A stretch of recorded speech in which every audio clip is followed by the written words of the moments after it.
An awful lot of deals, Jamie. When you look at this government, it's a really broad coalition led by Pedro Sanchez and his Socialist Party. It also includes the hard left platform that has Podemos and a number of other parties involved in it. Then there are the nationalist parties, Basque, Galician, Catalan, and all of them have their own demands.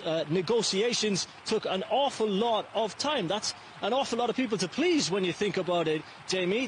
The one deal that has caused the most controversy is without doubt the Catalan amnesty deal for Junts party leader Carles Puigdemont and hundreds of other Catalans who were involved in attempts to separate from the country in 2017. As you can imagine, that's caused an awful lot of anger on the right, and we'll bring you more in our report right now.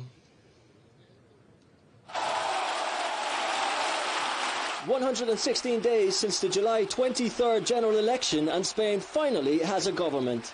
Pedro Sanchez will be Prime Minister for a second term after he was re-elected in Congress by 179 to 171 votes. Joy for Spain's left, who proved their powers of diplomacy by bringing together a broad coalition that includes Basque and Catalan separatist parties.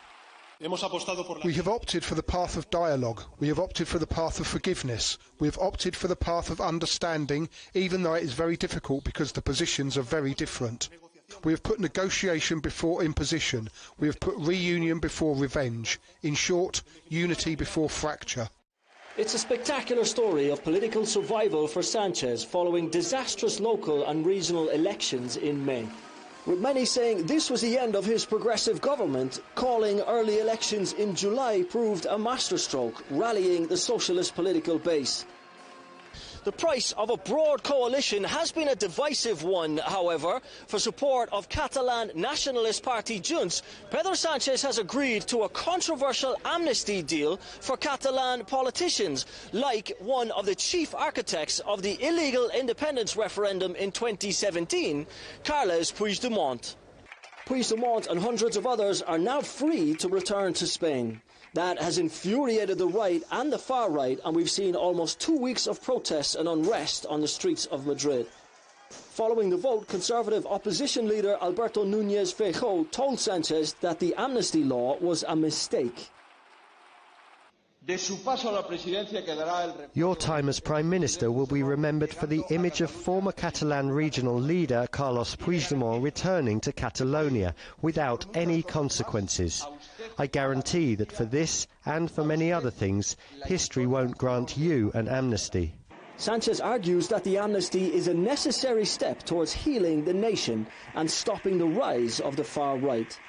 He points to 80% of Catalans in favour, but across Spain, one poll showed 70% are against it. The work of bringing the country together once more begins, with voices of discontent loud and another huge protest planned for this Saturday. So a very divided political picture right now. We've seen messages on the right talking about how this amnesty deal is likening it to a coup d'etat. We're expecting protests and potentially more unrest here in Spain. Meanwhile, celebratory messages have been pinging in from all over the world. President of the European Council, Charles Michel, said that he was looking forward to working with Sanchez in building a stronger Europe. We also heard from German Chancellor Olaf Scholz. He wrote in Spanish, he said, "It's good that we can continue working side by side because we see many challenges in the world from a very similar perspective." So we have a government here in Spain, but many divisions remain to be healed.